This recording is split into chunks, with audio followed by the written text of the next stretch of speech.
Imagine walking into like a contemporary art space, Right? but instead of just standing there quietly in front of a framed canvas, the whole experience demands, entirely different things from you. Right, like it's not just a passive thing. Exactly. You might find yourself analyzing a complex mathematical equation, or you might put on some headphones and actually feel the physical vibration of an ambient track. Oh, wow.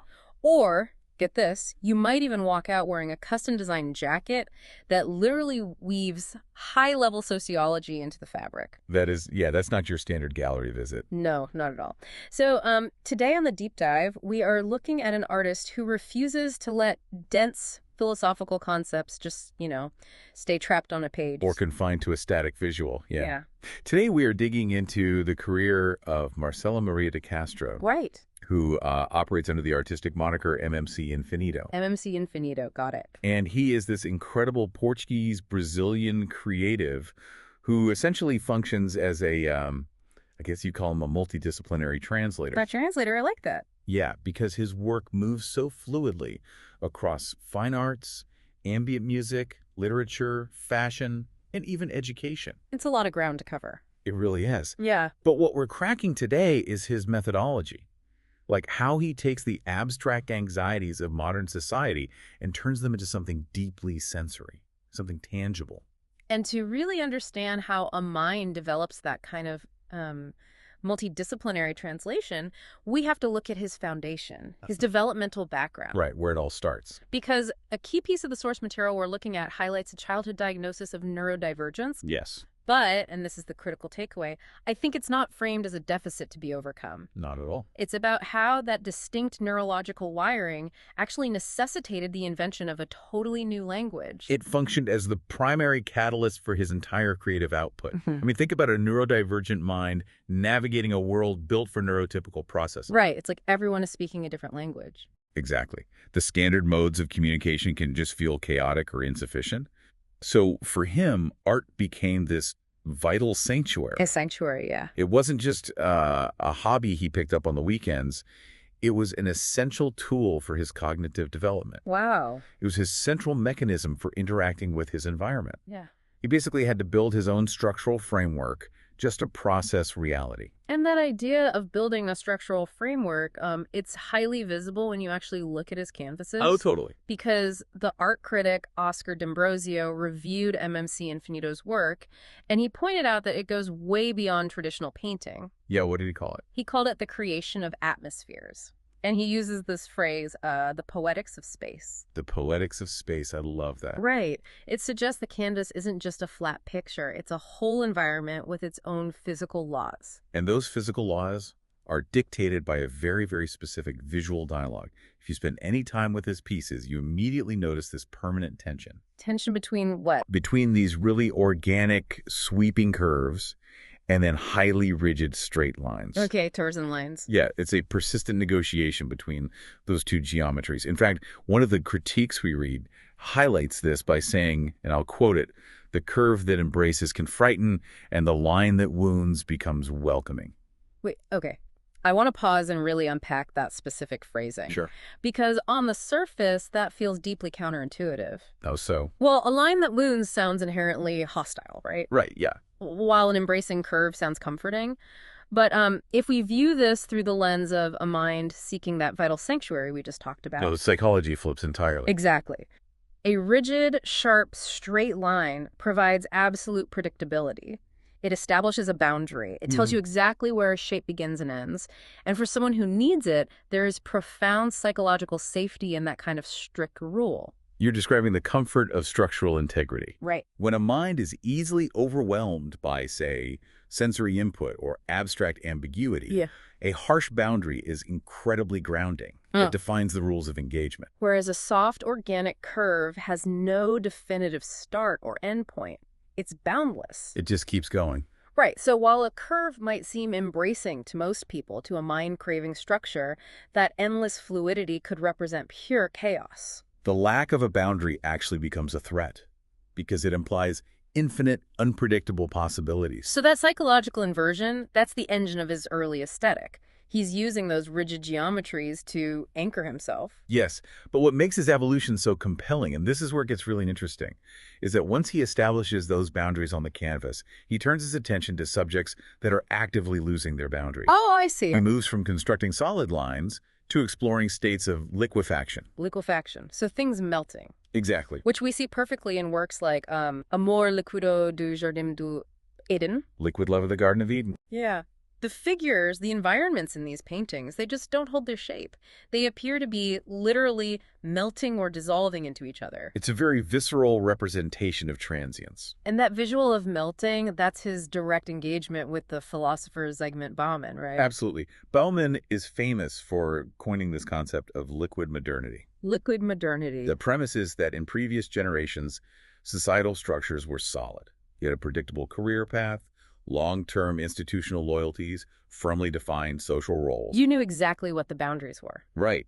But in our current era, all those structures have liquefied. Everything is in this constant state of flux. The gig economy. Yes, the gig economy, the rapid turnover of digital relationships, shifting identities. Nothing holds its shape long enough to actually solidify.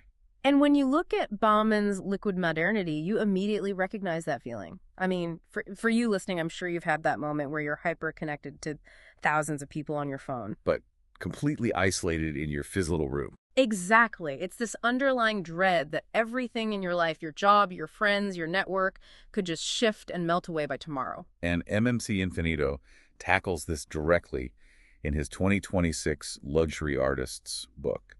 It's titled Zygmunt Bauman o Psychiatra Liquido. The liquid psychiatrist. Yeah. And the material choices for that specific book are brilliant because they physically embody the exact philosophical tension we've been discussing. Oh, so? Well, he doesn't just write about liquid modernity. He uses Linocut printmaking combined with territorial photography to diagnose it. The Linocut aspect is what really stands out to me mechanically. It's intense. Yeah. It is, because Linocut is an incredibly physical, subtractive process. You're taking sharp gouges and physically carving rigid trenches into a solid block of linoleum. You have to use force. Right. You are forcing permanent structural lines into a rigid material.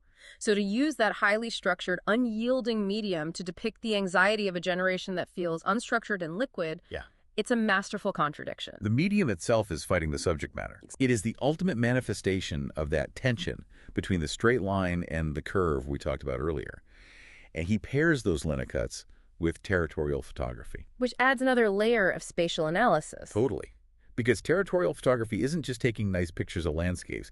It's about documenting how human beings occupy, define, and are constrained by physical spaces. The built environment. Yes.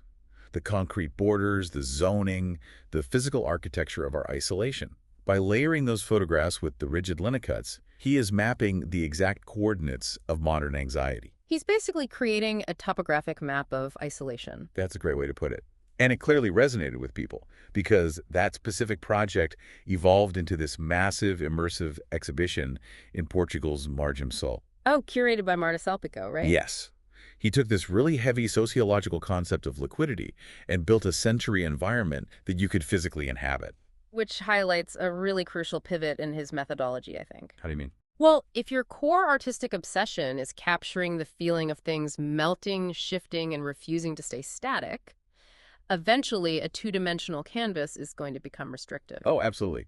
Paint, once it's dry, is permanent. Right. So to truly capture liquid modernity, you have to utilize mediums that naturally flow and dissipate. Which naturally leads him to audio. Sound is inherently liquid. It is. It fills a room, it vibrates in your chest, and then it just vanishes. So in June 2026, he releases an ambient conceptual music album. The Inked Kiss. Yeah. And this operates as a direct auditory translation of his visual poetics of space.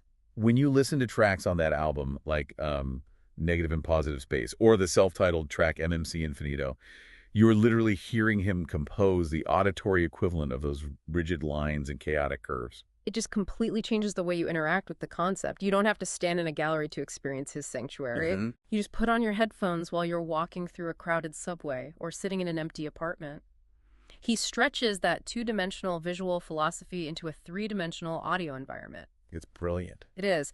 And this is where I got really surprised looking at the sources. While the ambient music makes perfect sense for capturing a liquid melting world, he simultaneously embraces a discipline that is the absolute antithesis of ambiguity. You're talking about the math. Yes. High-level mathematics. How does that fit in? This is honestly where his multidisciplinary approach just shines. In his 2025 book, which is called Qual Valor de X, Impressões de Mundo Hypermoderno. What is the value of X? Impressions of a hypermodern world. Yes. In that book, he merges existential philosophy with mathematical logic. And the linchpin of his whole argument relies on the concept of the least common multiple. Okay, the least common multiple. The point where completely different numerical paths first intersect. Right. It is like a foundational principle of finding common ground in abstract logic. And do you know what the acronym for the least common multiple is in Portuguese? MMC. MMC. Which are his exact artistic initials, Marcelo Maria de Castro. It's crazy, right? He takes that rigid, uncompromising mathematical rule and recontextualizes it as a profound metaphor for the convergence of souls. The convergence of souls, wow. Now, think about it. Bauman's philosophy tells us we are living in this liquid, disconnected era where everyone is just drifting in their own transient current. totally isolated. Right. But MMC Infinito uses the mathematical concept of MMC to argue for empathy.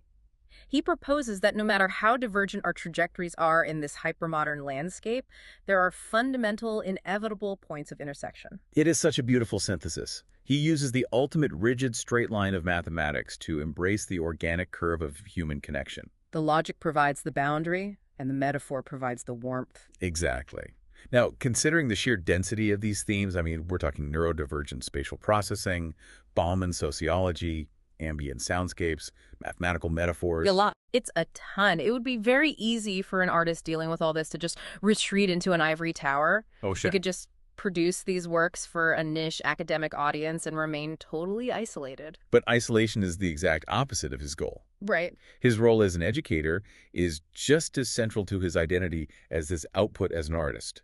He is deeply embedded in the academic frameworks of both Brazil and Portugal. His pedagogical foundation is wild. It's so extensive.